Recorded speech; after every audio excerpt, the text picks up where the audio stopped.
Obrigado. Bem, então, nossa temática de hoje é sobre emoções. Bem, nós inicialmente, na primeira unidade, tivemos a teoria de emoções. Segunda-feira, né, agora a última, eu deixei o link para vocês assistirem a aula teórica, né, a aula assíncrona sobre emoções.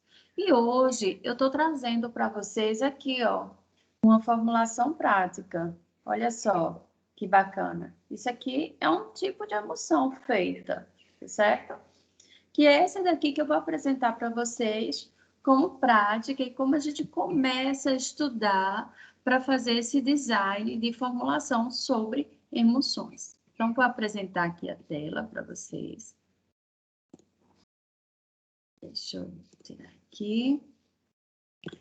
Então, eu sou a professora Juliana de Souza Alencar Falcão, né? Professora da disciplina de Farmacotécnica 2 da Universidade Federal de Campina Grande.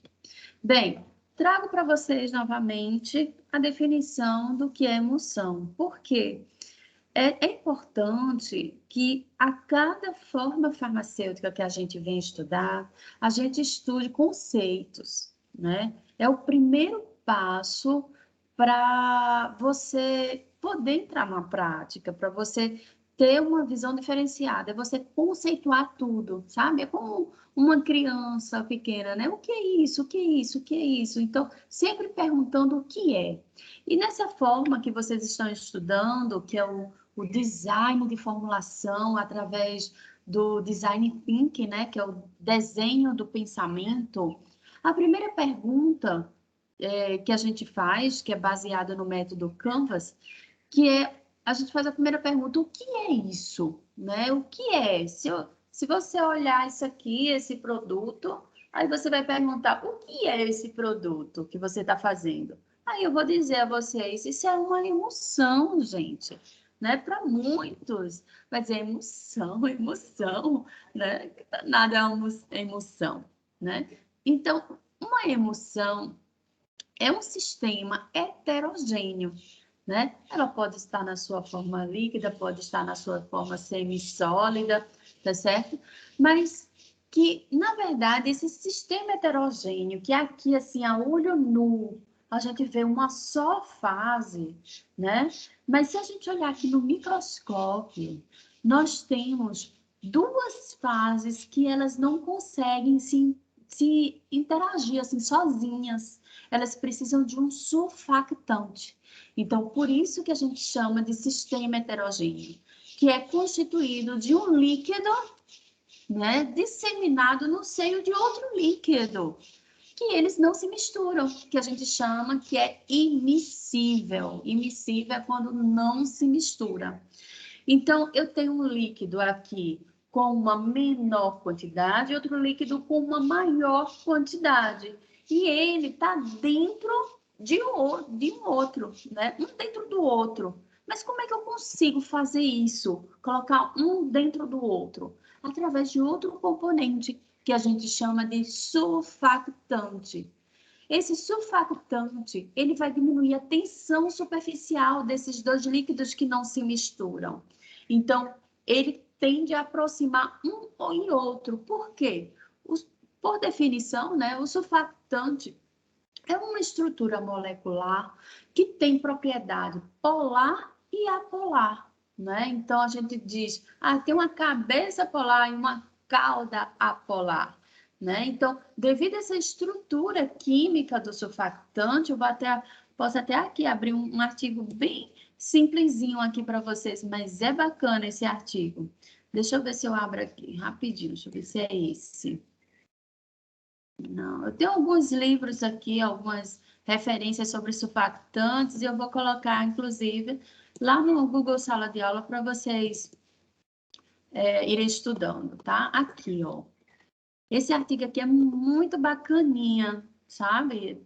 Tá todo em português, e vocês podem entender o que é o conceito de um surfactante. Então, esse surfactante, ele vai ter, ó, essa cabeça aqui, ó, polar, e essa cauda polar. Então, essa cabeça polar vai ter afinidade com a água, né? Com uma parte dessa emoção, que é a água. E essa cauda polar, ela vai ter afinidade com óleo. Então, a gente sabe que óleo e água, se a gente colocar juntos, eles não se misturam sozinhos. Mas, se a gente colocar um surfatante, ele fica um disseminado no outro, ou seja, um dentro do outro, tá certo? É assim que fica o surfactante, tá? Deixa eu entrar aqui na internet e aí vocês vão ver com gotículas de emulsão. Vou botar aqui, gotículas de emulsão. Vou botar aqui em imagem, ver o que é que aparece. Aqui, ó, olha que bacaninha. Aqui eu tenho uma emulsão, olha, quantas fotos de emulsão, certo? Então, essa emulsão, eu posso até copiar aqui essa imagem, e eu vou explicar, botar aqui no nosso documento. Vou só fechar aqui, colocar aqui no nosso documento. Seria...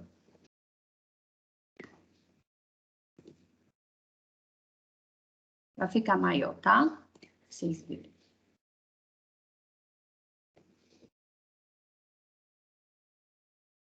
Vou botar esse aqui maior assim. Bem, então o que é que nós temos aqui na emulsão? Olha só. Para formar essa emulsão, nós temos a água, nós temos o óleo, tá? Eles são immiscíveis, eles não têm afinidade, porque a água é apolar e desculpa, a água é polar e o óleo é apolar.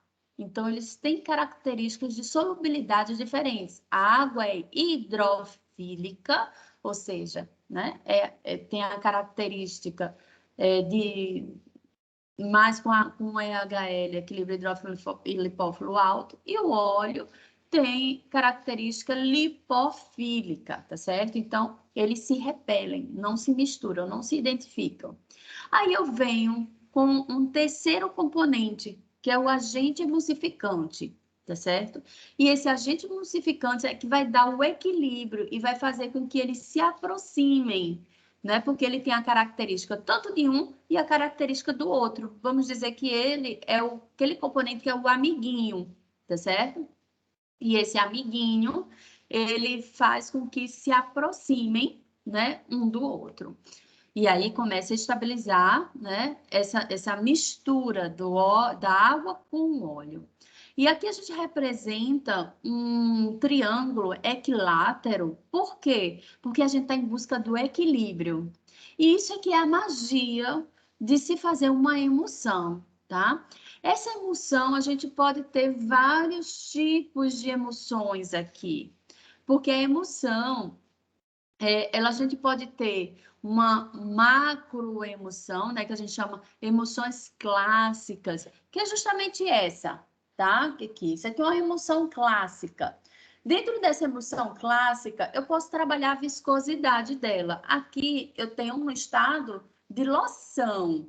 Por quê? A loção ela é fluida, ela vai ter uma quantidade maior de água, tá certo? E aí eu posso ter também um creme, tá certo? E quando eu tenho um creme, todos os meus componentes aqui, eu tenho uma maior quantidade de óleo nessa formulação. Um creme, eu consigo fazer ele com 20% de óleo da minha fase oleosa, eu obtenho um creme, por exemplo. E o creme, ele vai ter uma viscosidade maior, tá? Ele vai ter uma menor concentração de água. Bem, essa é a diferença, né, de uma emulsão clássica, sendo loção e sendo um creme. Quando a gente diz emulsão clássica, é por quê? Porque ela vai ter essa aparência esbranquiçada. Ela vai ter essa aparência esbranquiçada ao nosso olho nu.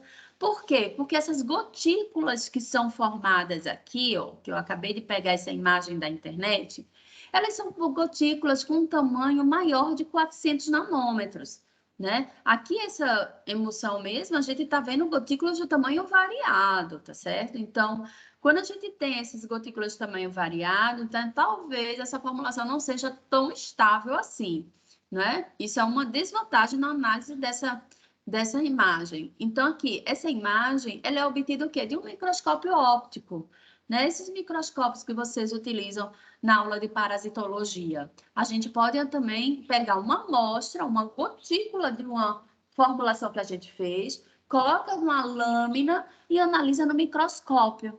E a gente vai analisar justamente essas gotículas. E o que significam essas gotículas aqui?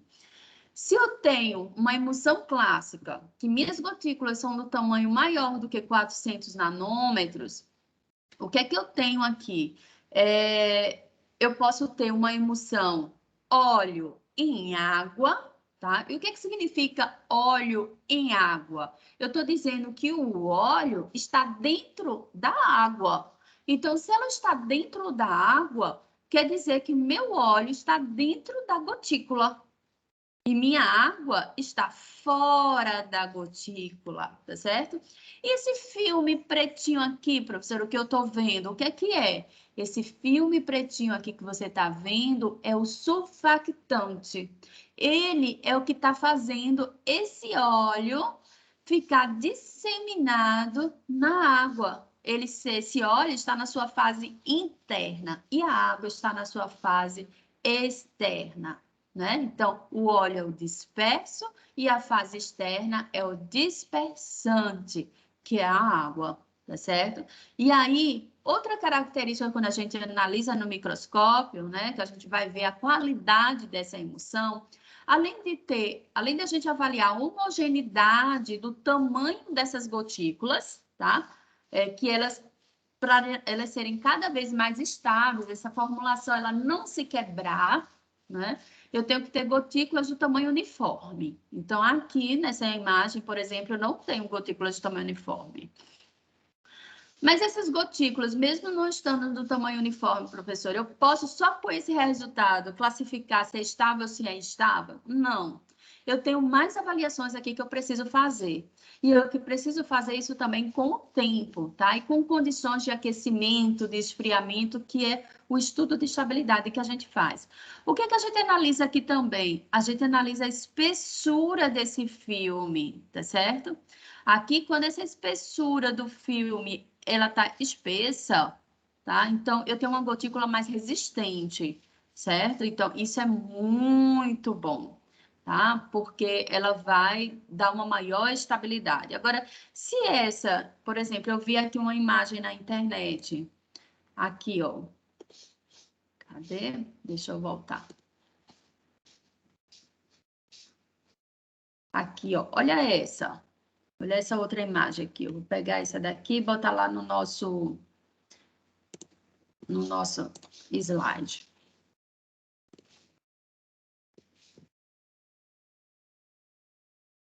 Olha só. Vamos ver aqui que a gente está vendo no microscópio, tá certo? Olha essa outra imagem. Aqui eu tenho um filme, eu tenho gotículas realmente do tamanho bem diferenciado.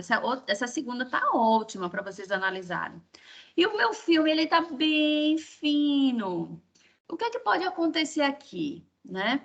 Eu tenho o que a gente chama movimento browniano, né? Que essas gotículas, elas começam a se movimentar e elas podem colidir uma com as outras, né? Entrando num processo de coalescência.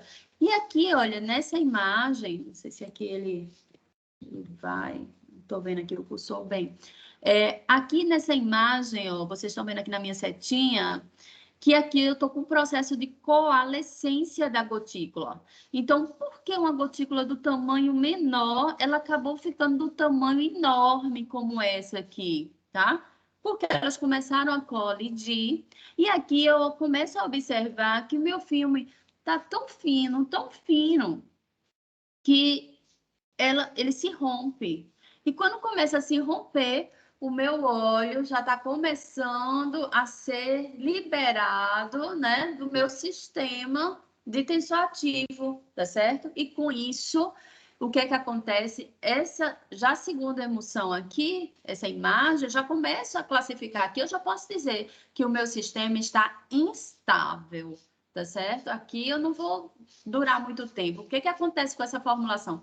Com o tempo, ela começa a separar o óleo da água e você começa a ver o óleo sobrenadante, porque o óleo tem a menor densidade, então ele vai flutuar na tua formulação, tá certo? Então é assim que eu inicio para vocês a aula de emulsões, tá? E a gente pode desenvolver e desenhar vários tipos de emulsões, tá? Com a escolha da nossa fase oleosa, a escolha da nossa fase aquosa e a escolha do nosso surfactante. Então, na nossa prática, né, eu trouxe aqui para vocês alguns componentes, né? Aqui eu vou apresentar na primeira coluna são os ingredientes da nossa formulação, nessa primeira coluna. Nessa segunda coluna é a função. Nessa terceira coluna, o percentual. E nessa última coluna é faça a segunda arte, que a gente pesa gramas ou ml, tá bom? E aqui, cada componente desse tem uma razão de estar nessa formulação, né? Qual o meu principal objetivo com essa aula prática com vocês? Meu principal objetivo é apresentar para vocês que a definição de emulsão na prática, né? O primeiro objetivo é esse, em que eu tenho uma fase aquosa, uma fase oleosa, né? E eu preciso de um surfactante para obter uma emulsão. Então, esse é o ingrediente clássico para obter uma emulsão. Pensou em emulsão, eu tenho que ter água, óleo e surfactante. Ah, eu tenho outros componentes, professora? Tenho sim outros componentes que vão dar estabilidade à minha formulação. Mas o componente clássico que eu determino a forma farmacêutica emulsão, e essa emulsão, eu posso ter vários tipos, eu posso ter uma emulsão clássica, eu posso ter uma microemulsão, eu posso ter uma nanoemulsão, tá? Eu posso ter uma emulsão seca, então eu tenho vários tipos de emulsão aí. Mas agora, na nossa prática, nós vamos falar sobre emulsões clássicas. Essa emulsão aqui, né, que ela tem essa aparência leitosa, ou seja, que já está me definindo que a gotícula está com um tamanho maior do que 400 nanômetros, tá certo? Então, a gente vai iniciar por aí o nosso estudo. Bem, então, quando a gente vai preparar na prática uma emulsão, a primeira fase que a gente faz é conhecer esses ingredientes, entender a solubilidade dele e a estabilidade dele frente à temperatura e pH. Tá? Então, essa é a principal característica físico-química que a gente vai atrás. A gente vai atrás desta informação. Qual é a segunda informação que eu também vou procurar para obter essa minha emulsão? Eu vou atrás da informação do equilíbrio hidrófilo-lipófilo, que eu vou falar um pouquinho para vocês. Isso aí que eu já falei na aula assíncrona, tá? Na aula de emulsões, a gente já falou sobre isso, essa definição de equilíbrio hidrófilo-lipófilo. Aqui eu só vou apresentar na fase prática. Então, quando a gente vai escolher os nossos ingredientes, a gente precisa entender que ou eles são solúveis em óleo, ou eles são solúveis em água, tá? Então, esse é o primeiro tópico. Então, aqui no caso, qual é o meu óleo que eu escolhi? Eu escolhi óleo mineral, tá? Que é a vaselina líquida, certo? Então, esse é meu componente, meu emoliente, né? Ele tem a função de emoliência. Ele vai formar uma película oleosa sobre a nossa pele, tá? Essa é a função do óleo mineral. E aí, eu posso incorporar, né, todas as outras substâncias nessa formulação com características oleosas nessa fase. Então, o tensoativo, sempre a gente, numa emulsão clássica, a gente sempre incorpora na fase oleosa, os surfactantes, tá? É uma forma clássica. Eu posso incorporar o surfactante, por exemplo, esse que tem um EHL de 15,2, pode ser na fase aquosa? Bem, você pode fazer um teste, né, em bancada e ver qual é o resultado disso aí, tá certo? Mas clássico, de forma clássica, a gente incorpora todos os surfactantes, independente do EHL, na sua fase oleosa. Bem, em seguida, a gente vai incorporar aqui as substâncias conservantes da formulação. Se eu trabalho com óleo, tá? Então, eu vou incorporar um antioxidante. Isso é de praxe. Esse óleo, ele também pode ter alguma contaminação fúngica, tá? Então, eu utilizo algum conservante que vai também dar estabilidade nessa minha formulação, propilparabeno. Então, todos esses componentes aqui, eles têm característica oleosa, por isso que vai na fase A, que é a fase oleosa, tá?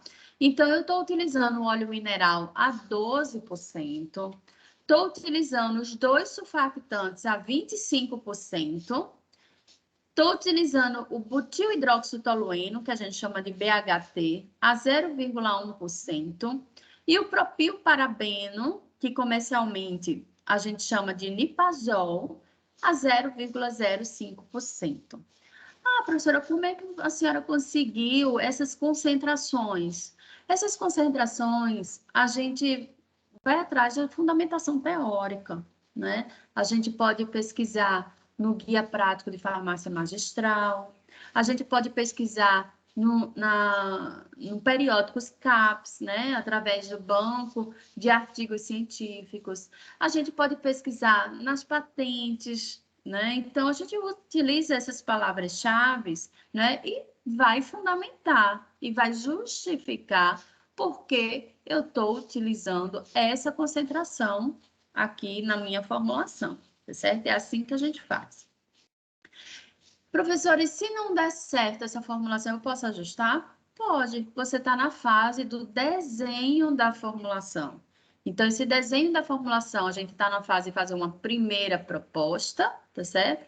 E depois, quando a gente vai uma bancada, a gente formula, a gente faz o ajuste desse protótipo, tá certo? Então, é assim que funciona. Bem, professora, eu poderia colocar mais outros óleos, por exemplo, óleo de abacate, e aí ser um atrativo, até porque o óleo de abacate tem algumas vitaminas muito interessantes, tal. Gente, eu posso colocar aqui todos os óleos que vão fazer parte da minha estratégia para inserir esse protótipo no mercado. E aí ele poder concorrer com os produtos que já existem, tá certo? Então, aqui eu só estou colocando uma formulação simples, muito simples, só para vocês entenderem como a gente faz uma emoção, vocês entenderem o conceito da emoção e como se calcula para obter uma emoção, tá? Então, aqui nós temos o quê? A fase B, que é a fase aquosa. A fase aquosa, eu tenho a glicerina. A glicerina, ela tem uma função de umectante. O que é que significa umectante? É um grande absorvedor de água. E aí, ela, com essa característica, né, umectante que a glicerina tem, ela também tem uma propriedade hidratante, como o óleo mineral, agora com mecanismos diferenciados, né? O óleo mineral, ele vai formar uma película sobre a pele, né? Então, ele hidrata com uma característica similar ao manto lipídico da nossa pele. Já a glicerina, ela também forma essa película, né? Mas ela vai fazer, como ela tem essa propriedade de atrair água, então ela vai absorver essa água e evitar que a água da nossa pele ela seja evaporada, tá certo? Então, e aí essa formulação ela passa a ser bem hidratante. O metilparabeno, ele é também chamado comercialmente de Nipagin, ele é um conservante também. Tem característica sólida, como o próprio parabeno. São aqueles conservantes clássicos, né? Que muita gente, tem parabeno, tal. Mas é importante o aluno de farmácia também, né? Ter acesso a esses componentes que são clássicos, né? Que já tem anos e anos aí no mercado, tá? Então, quando você quer, eles têm uma grande propriedade, uma excelente propriedade conservante, e ele tem um custo baixo para a formulação. Então, quando você quer um custo-benefício, e essa formulação é uma formulação com um processo de aquecimento, então, o parabeno, e seu cliente não tem nenhum problema com o parabeno, então, o parabeno é uma alternativa interessante a ser incorporada na formulação. Bem, a água é o veículo dessa formulação. Então, eu estou utilizando a água em grande quantidade aqui, tá? Essa água vai ser o QSP. E aí, a nossa formulação foi feita com um conteúdo para 100 gramas, um QSP de 100 gramas, tá? No caso, como é que a gente vai calcular esse QSP? A gente vai calcular por regra de 3, cada componente, tá certo? Soma todos os componentes e subtrai de 100. Então, a quantidade do meu QSP, né, que é assim que vocês vão colocar no design da formulação, a quantidade que eu vou utilizar é justamente essa aqui, tá? Então, aqui está apresentada a formulação, e aí vocês poderiam perguntar para mim, mas professora, como é que a senhora conseguiu encontrar essa quantidade aqui a ser pesada do surfactante A e do surfactante B? Que é esse surfactante A? É o cetearete 20, que é o álcool 7-estearílico 20-óxido de eteno. Por conta dessa esterificação com óxido de eteno, esse tensoativo ele passa a ser mais hidrofílico. Quando é que eu sei que o tensoativo é mais hidrofílico? Quando o equilíbrio hidrófilo-lipófilo desse surfactante, ele é acima de 8. Então, esse surfactante, ele está aqui a 15,2, tá certo? E aí, eu tenho um outro surfactante, que é o monoetilenoglicol, tá certo? Esse surfactante, ele é mais lipofílico, ele é muito lipofílico, tá? E aí ele tem características, né, com EHL de 2,9, tá? E aí eu posso utilizar esses dois surfactantes, tá? Para poder atingir o equilíbrio dessa formulação. Lembra lá do triângulo equilátero que eu coloquei aqui? Né? Eu preciso, para encontrar esse equilíbrio, né, eu preciso utilizar, no mínimo, 2 surfactantes, tá? Que a mistura desses surfactantes, ele vai dar uma média ponderada para atingir o equilíbrio hidrófilo-lipófilo da minha fase oleosa. Então, aqui é onde está o segredo, e é mais um cálculo que eu vou apresentar para vocês entenderem como é que a gente encontra a quantidade de cada surfactante dessa formulação. Então, aqui, né, como é que a senhora encontrou, deu essa sugestão de 25% de surfactante? Gente, isso aqui é uma sugestão. Quando a gente dá essa sugestão no primeiro protótipo de bancada, eu não sei se vai dar certo. Geralmente, as formulações que a gente faz pela primeira vez, nunca dá certo, tá? Mas esse erro que a gente faz, que a gente começa a aprender. E os erros a gente registra. E aí é assim que começa o processo de aprendizagem. Então, geralmente, quando o aluno ele vem para mim para fazer o TCC dele, e aí ele se frustra quando faz uma primeira formulação que não dá certo, porque ele pegou aquela receitinha de bolo e era para dar certo na primeira vez, né? Ele fica muito triste quando faz a formulação e ali não vai dar certo. E aí eu digo a ele, você fique feliz porque sua formulação não deu certo, porque você vai descobrir por que não deu certo, tá? Então, nesse caso aqui, a gente vai começar a calcular. Então, né, aleatoriamente, eu coloquei que é 25% de surfactante que eu vou utilizar. Mas eu preciso saber a quantidade de um e a quantidade de outro que eu vou utilizar para eu poder ter esse equilíbrio. Então, o equilíbrio que vai dar é o EHL, o equilíbrio hidrófilo-lipófilo, do óleo mineral, que é 12. Então, eu preciso utilizar uma parte desse, que tem um EHL de 15,2, e uma parte do surfactante B, que tem um EHL de 2,9, para eu poder atingir um EHL requerido de 12, tá? Então, como é que a gente faz isso aqui? A gente segue esse cálculo. Então, a gente sabe que o EHL requerido, que é o do óleo mineral, é 12. Se eu tivesse mais de um óleo, professora, então eu teria que fazer a média ponderada de todos os óleos que vão entrar na formulação, tá certo? No caso, eu só estou usando um, que é 12. Bem, aí eu tenho dois surfactantes. Eu tenho o surfactante A e tenho o surfactante B. Tá? O surfactante A é o cetearete 20, álcool cetoestarílico, 20 óxido de eteno, que o EHL é 15,2. E o surfactante B é o monoetilenoglicol, EHL, que é equilíbrio hidrófilo-lipófilo, de 2,9, tá? Então, eu tenho que utilizar uma quantidade de A e uma quantidade de B, que quando a gente misture, ele vai dar um EHL de 12. Como é que a gente faz esse cálculo? Se eu tenho somente dois surfactantes, né? Então, se eu somar A mais B, eu tenho 100% de surfactante. Então, eu sei que A é igual a 100 menos B, né? E aí eu vou fazer minha média ponderada. Então, eu sei que se eu utilizar uma quantidade de A com esse HL de A, que é 15,2, e somar com uma quantidade de B, que tem o EHL de B de 2,9, eu vou ter o EHL requerido, que vai ser um total de 100%, tá? Da minha quantidade. Então, eu vou fazer a substituição. Esse meu A, né? Eu sei que A é 100 menos B, né? Porque eu só tenho dois surfactantes.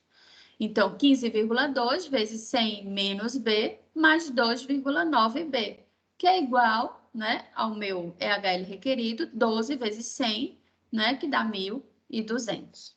Então, eu vou fazer essa continha, né, 15,2 vezes 100 dá 1.500, 15,2 vezes B, eu tenho que considerar o sinal negativo, menos 15,2B, mais o 2,9B, igual a 1.200.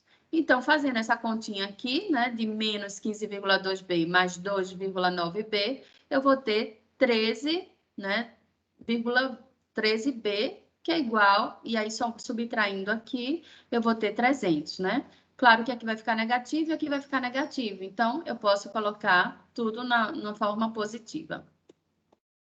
Então, o que é que nós temos aqui? Fazendo essa continha, né, rapidinha, eu tenho o B, né, que é 300 dividido por 13, eu vou ter 23,08%, tá certo? Então, essa minha formulação, ela vai dar em porcentagem. Então, eu sei que para eu atingir um EHL requerido de 12, eu tenho que utilizar 23,8% de B, que é esse aqui, tá? E aí, se eu tenho B, que é 23,8%, menos 100%, eu vou ter 76,92%, que é de A, que é esse aqui, tá? Então, se eu disse que na minha formulação eu vou utilizar 25%, que é minha quantidade total de surfactante, então eu vou pegar esse resultado, essa proporção, essa média ponderada aqui que eu encontrei, a proporção de um e a proporção de outro, tá?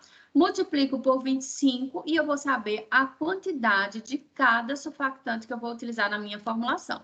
Então, eu sei que se eu utilizar uma concentração de 25% de surfactante, eu vou ter 19,23, né, ml do meu surfactante A e 5,77 do meu surfactante B. E com essa concentração aqui, essa quantidade a ser medida, eu vou ter um EHL de 12, tá certo?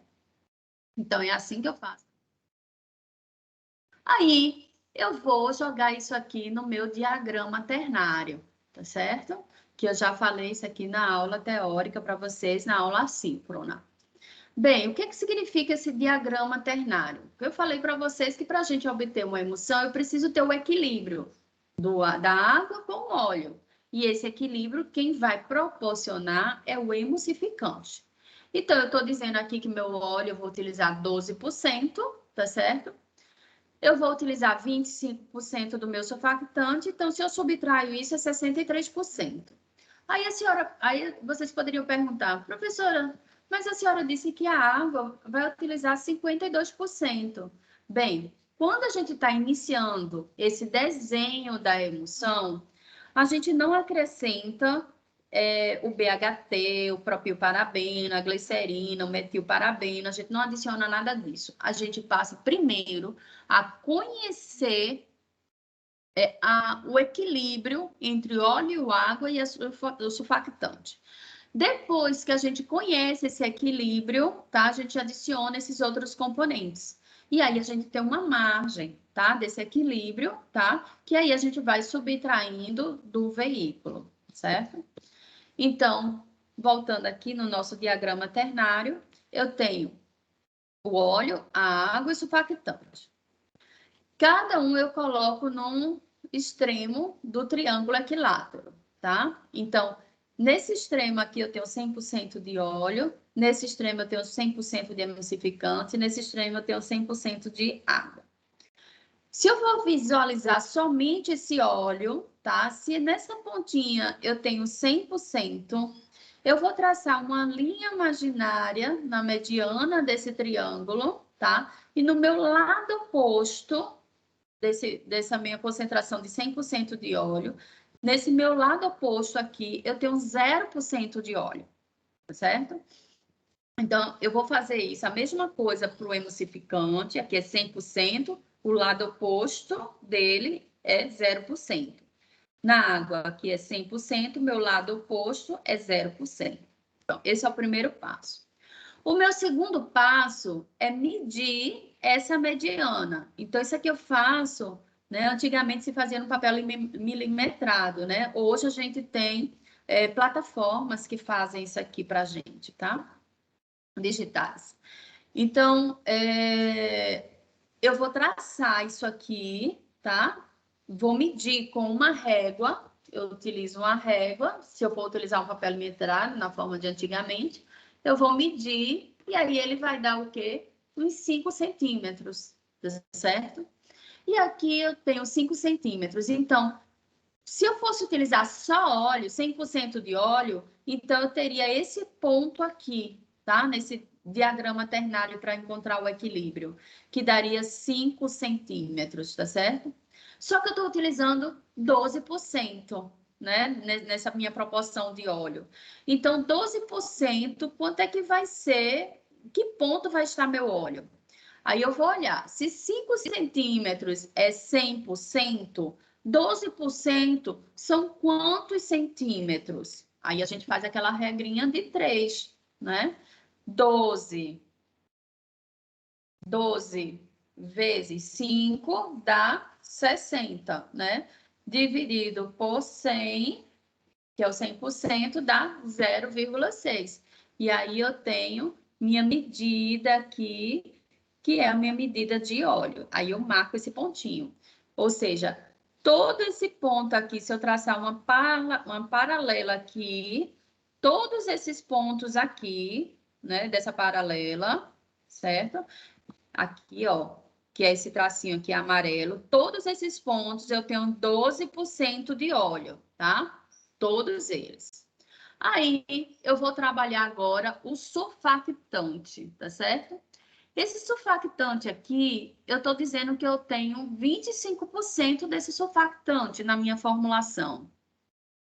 Se é 25%, isso aqui é um triângulo equilátero, então qualquer lado que eu for, eu vou ter a mesma medida. Então, minha mediana aqui também vai ser de 5 centímetros, tá? Então, se eu utilizo 25%, 5 centímetros é 100%.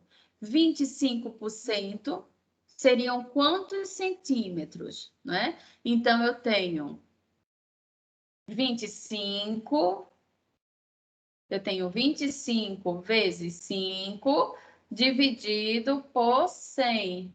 Então, eu vou ter 1,5 1,25 centímetros. Então, eu vou medir daqui até aqui, 1,25 centímetros.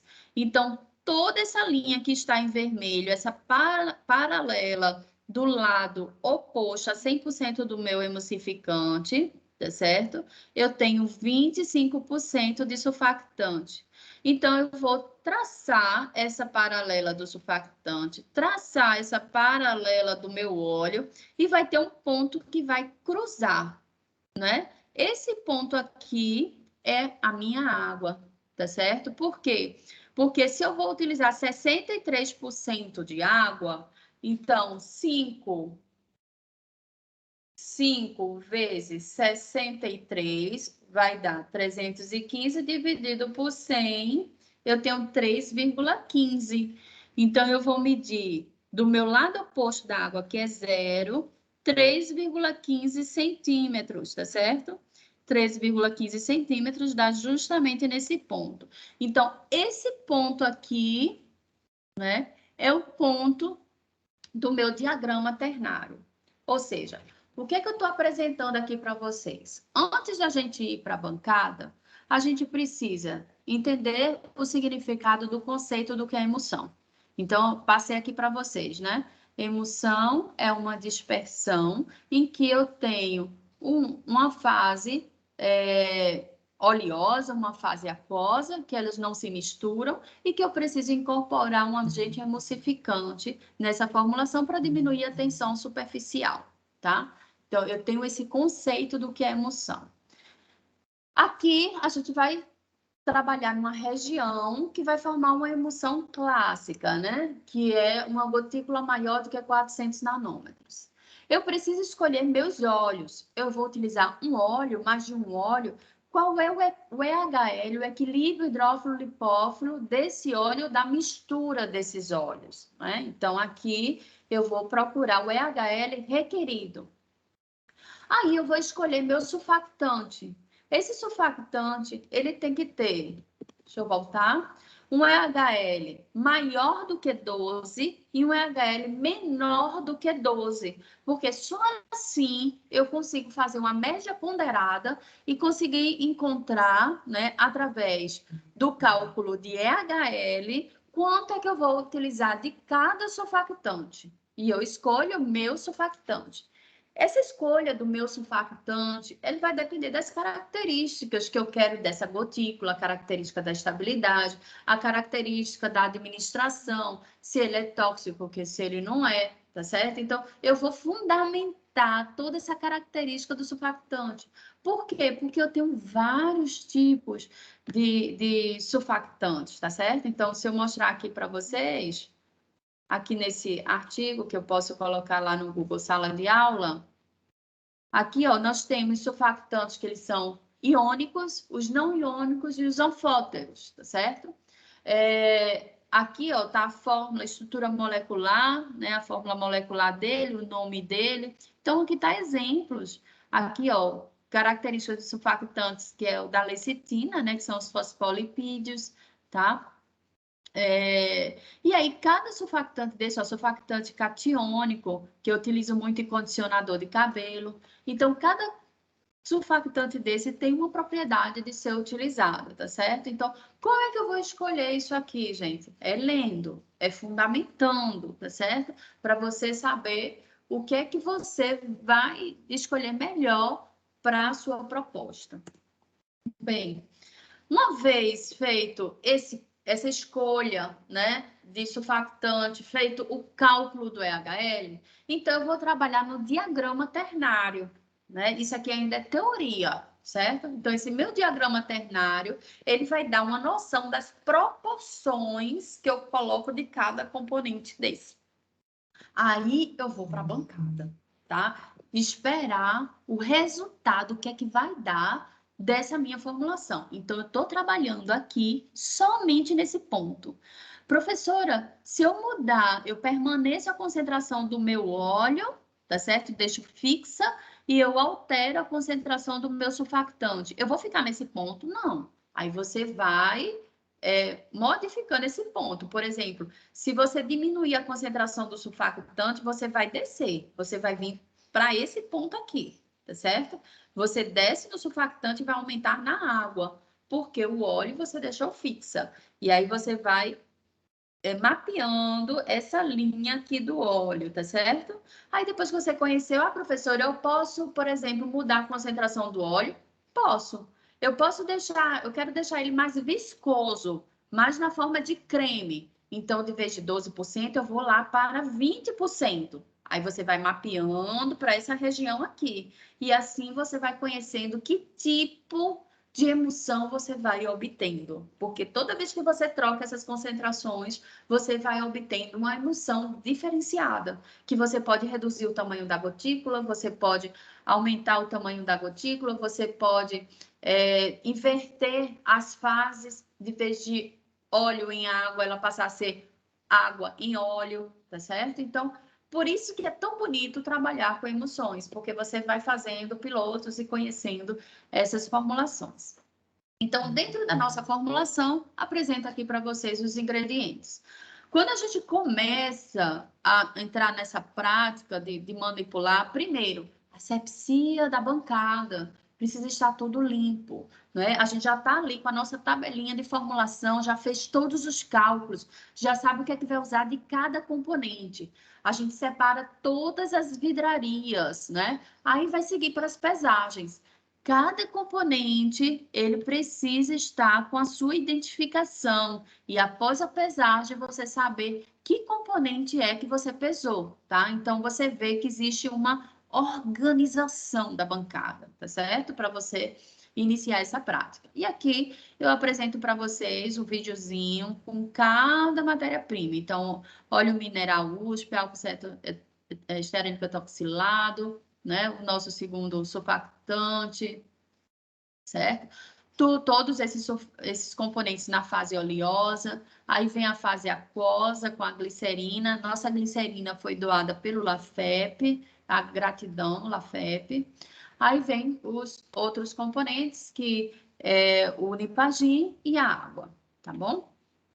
Bem, aí aqui eu estou apresentando para vocês a imagem do óleo mineral USP e da água, né? Essa água é previamente, a gente afere o pH, sempre antes de cada formulação, a gente afere o pH, esse pH precisa estar neutro. Mas qual é o objetivo de eu apresentar essa imagem aqui para vocês, na aula de emoções? Para vocês verem que a água e o óleo não se misturam. Então, apresenta aqui esse videozinho. Então, nós temos o óleo mineral e nós temos a água. Isso é aleatório, tá, gente? Não foi pesado. Inclusive, eu estou botando praticamente a mesma quantidade de cada um.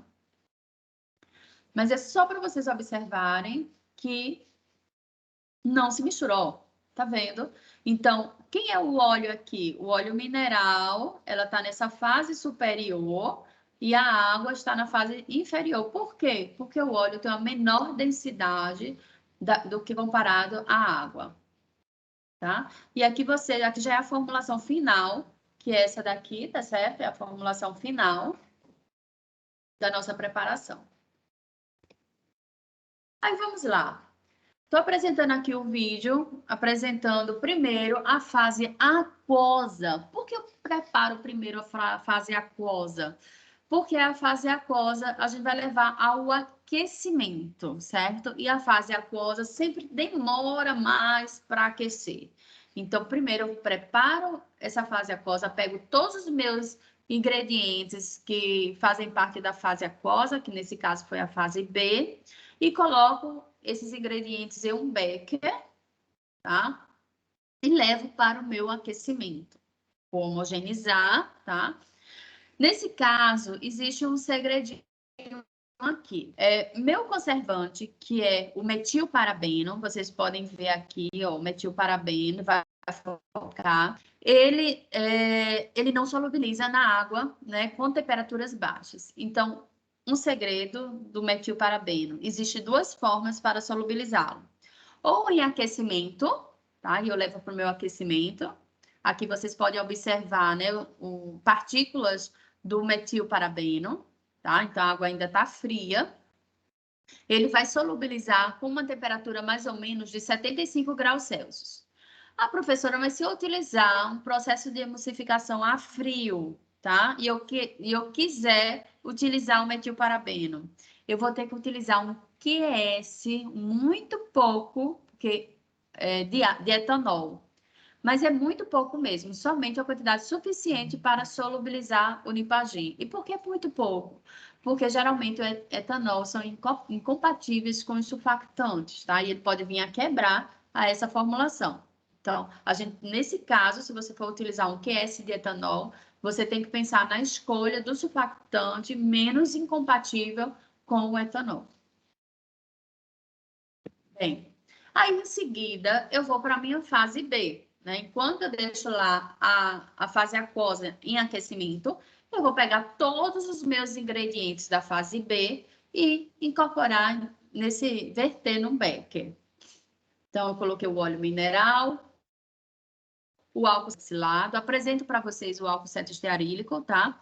Ele é tá na forma assim de cera, é sólido ele, mas ele funde tranquilamente sobre aquecimento. E vou, em seguida, tá, utilizar o meu segundo surfactante, o monoetilenoglicol, que é líquido.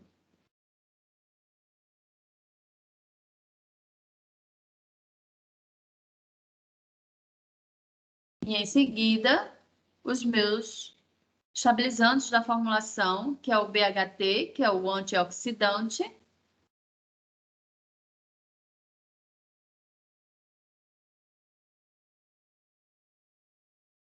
e o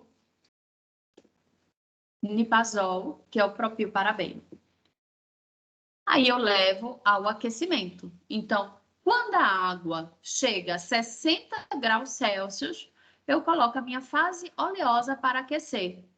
Quando os dois estão na temperatura de 75 graus Celsius, eu vou verter o óleo na água e eu inicio o meu processo de homogenização, tá? Que é essa outra fase. Então, os dois estão solúveis, a temperatura 75 graus Celsius, então eu vou verter. Com essa temperatura 75 graus, todos os componentes já fundiram, e olha, neste momento, eu vou obter minha emulsão. Aí eu vou homogeneizar, tá certo? E aí você já começa a observar, né, essa estrutura, tá certo? Né? Opaca, né, esbranquiçada da minha emulsão, certo? Essa emulsão, ela saiu perfeita, professora? Aí eu vou ser sincera com vocês. Não, ela não saiu perfeita, tá? Isso é interessante, pelo fato dela não sair perfeita, porque a gente vai conhecer essas matérias-primas. Então, quando a gente vai se aprofundar na fundamentação teórica, eu vou olhar os surfactantes. Qual é a característica desses surfactantes, né? Por exemplo, esse monoetilenoglicol. Bem, ele não é um surfactante assim de primeira escolha nessa área de produtos tópicos, tá? É um surfactante utilizado mais no setor de química mesmo, tá? Foi escolhido porque estava disponível aqui, ele tem um EHL baixo. Mas ele tem uma característica, certo? Bem diferenciada e interessante, que é o quê? É uma característica plastificante, tá? É permitido usar em cosmético? É, tá certo? Mas a concentração dele é extremamente importante. Porque assim que ele foi vertido na água, ele fundiu, já era líquido, né? Mas aí ele fundiu junto com a cera, aquela cera do álcool cetoestearílico. Ela fundiu por completamente, então todos os componentes ficaram homogeneizados na fase oleosa. E quando a gente verteu o óleo na água, na hora a gente observa um plástico sendo formado, né? Aquela proposta plastificante. Ele é interessante se a gente for utilizar na área de transdérmico. Ele é interessante se a gente for utilizar em esmalte, por exemplo, tá certo? Então, algumas formulações cosméticas, ele é interessante. E aí a gente passa a conhecer melhor essa mistura, né? E o que foi observado? Que conseguimos formar a emulsão, certo? Só que essa concentração total de surfactante, 25%, ela é uma concentração muito elevada para essa mistura. E aí a gente observou aqui que com essa concentração eu tive uma perda, tá, dessa cera de 13,75. Então, o que que a gente pode fazer?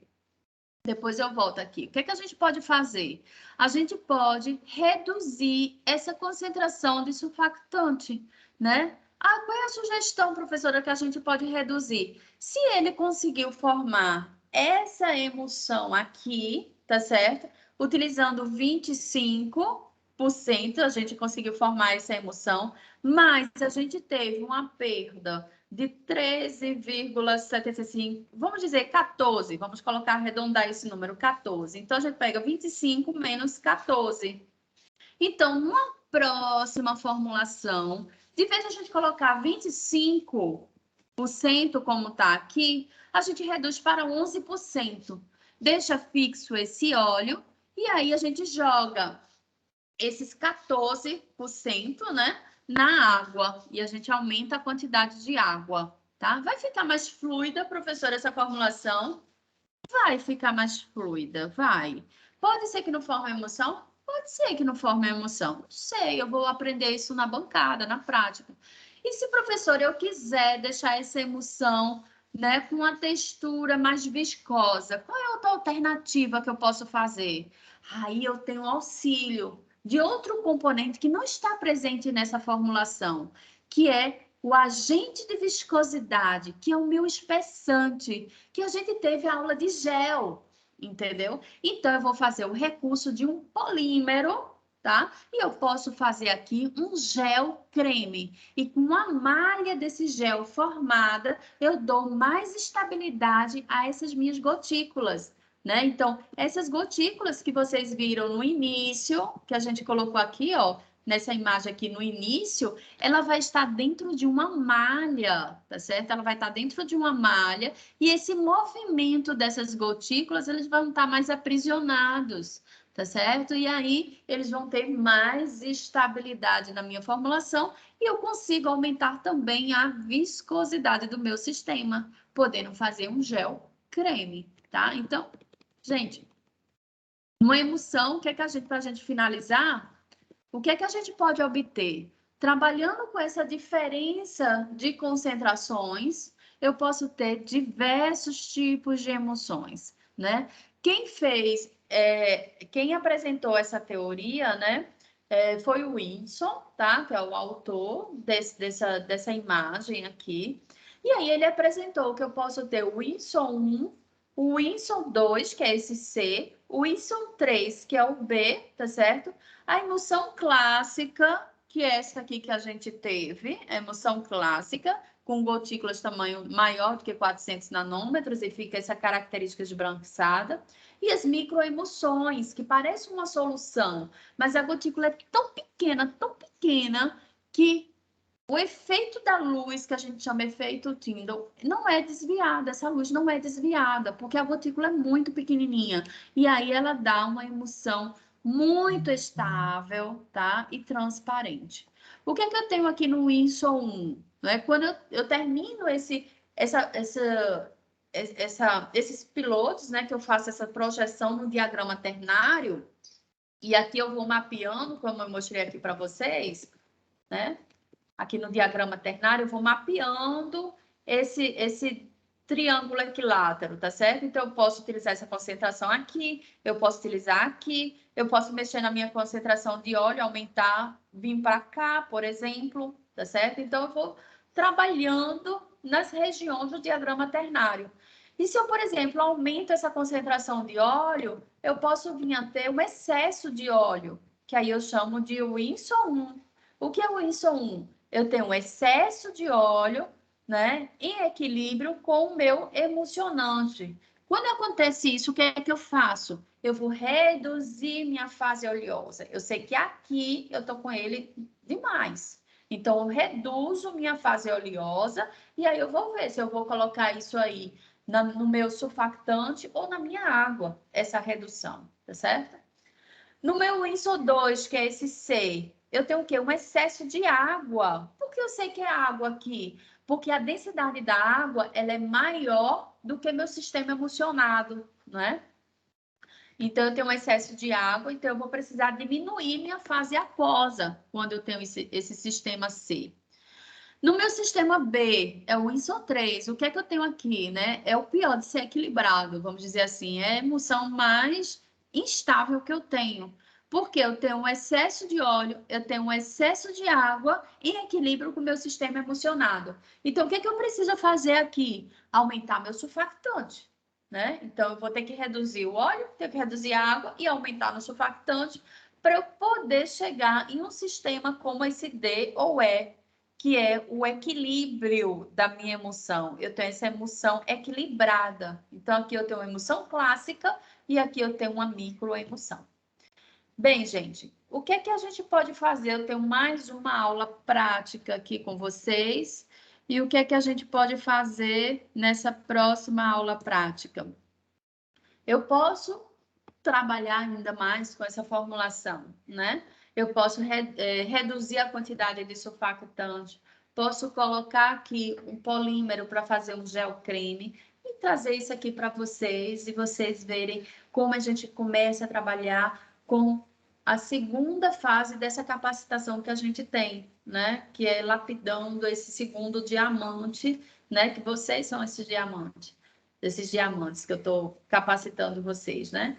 Então, a gente pode ter essa nossa conversa para fechar a nossa disciplina, né? Nessa parte prática, trabalhando um pouco mais nessa formulação. Espero que vocês tenham gostado. Vou encerrar aqui a gravação e ficar disponível